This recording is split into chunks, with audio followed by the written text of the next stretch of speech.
Selamat datang kembali di pembahasan mendalam kita. Kali ini kita mau gali sesuatu yang fundamental banget nih soal cara kerja pikiran kita.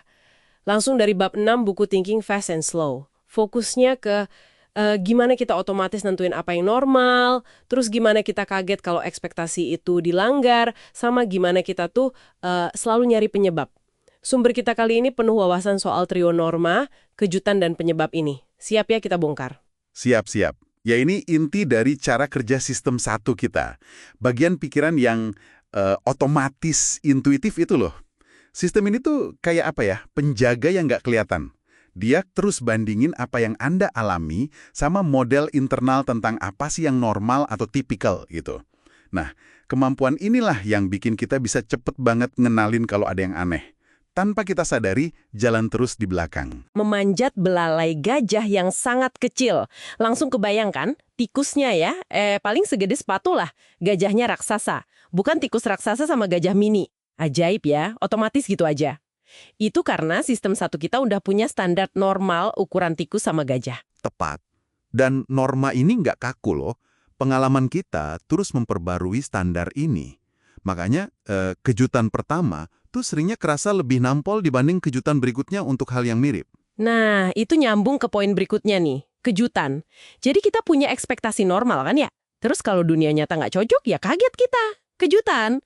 Tapi yang menarik dari sumber kita ini, gimana kejutan itu sendiri malah bisa ngubah si norma tadi. Kayak cerita ketemu kenalan, si John itu pas liburan di pulau terpencil, itu kan kaget banget pertemuan pertamanya. Betul. Kaget banget karena ya aneh aja kok ketemu John di situ. Melanggar norma tempat biasa ketemu dia. Tapi pas penulisnya ketemu John lagi, secara nggak sengaja juga di lain waktu, rasa kagetnya udah jauh berkurang. Kenapa coba? Karena sistem satu tadi udah sedikit update kategori, John bukan lagi sekedar psikolog kenalan, tapi jadi psikolog kenalan yang ya kadang muncul pas kita lagi jalan-jalan. Pengalaman pertama itu udah geser sedikit batas normalnya. Tuh, jadi kejutan itu ada semacam masa aktifnya gitu ya. Begitu sistem satu adaptasi. Menarik. Dan ini nggak harus kejadian heboh kan ya. Ada contoh lain yang lebih subtle di buku. Baca frasa pisang muntah. Aneh kan kombinasinya? Ada rasa kaget dikit, mungkin agak nggak nyaman sesaat gitu. Kayak ada hubungan beneran aja. Nah, itu contoh bagus buat yang namanya aktivasi asosiatif. Jadi baca pisang, ya aktifin konsep pisang di otak. Muntah, aktifin konsep muntah. Karena dua-duanya aktif barengan, pikiran kita otomatis, coba nyari hubungan. Walaupun rasanya aneh gitu. Ini nunjukin gimana ide itu nyambung dan mancing ide lain di bawah sadar kita.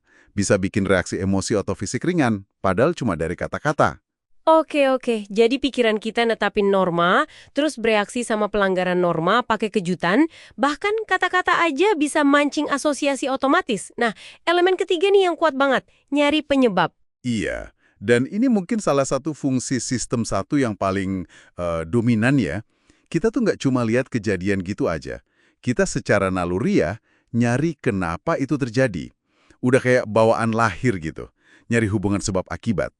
Bahkan kadang terlalu semangat nyarinya sampai kita ngelihat hubungan padahal mungkin nggak ada. Sistem satu ini mesin pencari penyebab pokoknya. Contoh yang selalu bikin saya, wah ini dia nih. Itu eksperimen klasik Hyder dan Simmel yang pakai bentuk geometri gerak-gerak itu loh. Ada segitiga besar, segitiga kecil, sama lingkaran dalam kotak. Hampir semua orang yang lihat itu nggak cuma lihat bentuk gerak, tapi lihat cerita. Segitiga besar jahat ngebully yang kecil, lingkarannya takut, terus mereka gabung ngelawan si pengganggu. Padahal cuma bentuk sama garis doang. Luar biasa kan? Eksperimen itu nunjukin banget kecenderungan dasar kita buat ngidentifikasi agen atau pelaku. Terus kita kasih mereka niat sama sifat jahat, baik, takut, dan ngelihat tindakan mereka itu cerminan karakternya. Kita otomatis ngasih atribusi kausalitas, apalagi kausalitas yang disengaja. Kita kayak melihat niat di balik tindakan, bahkan dibentuk geometri. Kita lebih gampang percaya sama cerita yang nyambung, yang ada sebab akibatnya jelas, dibanding nerima data statistik atau kemungkinan acak yang mungkin kurang memuaskan gitu secara cerita. Persis.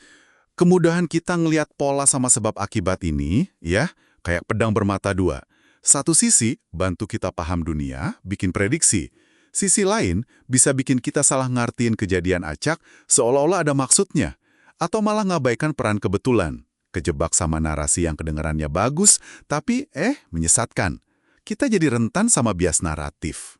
Jadi, kalau kita rangkum nih ya, pikiran otomatis kita, si sistem satu ini, terus-terusan bangun ekspektasi berdasarkan norma yang dipelajari.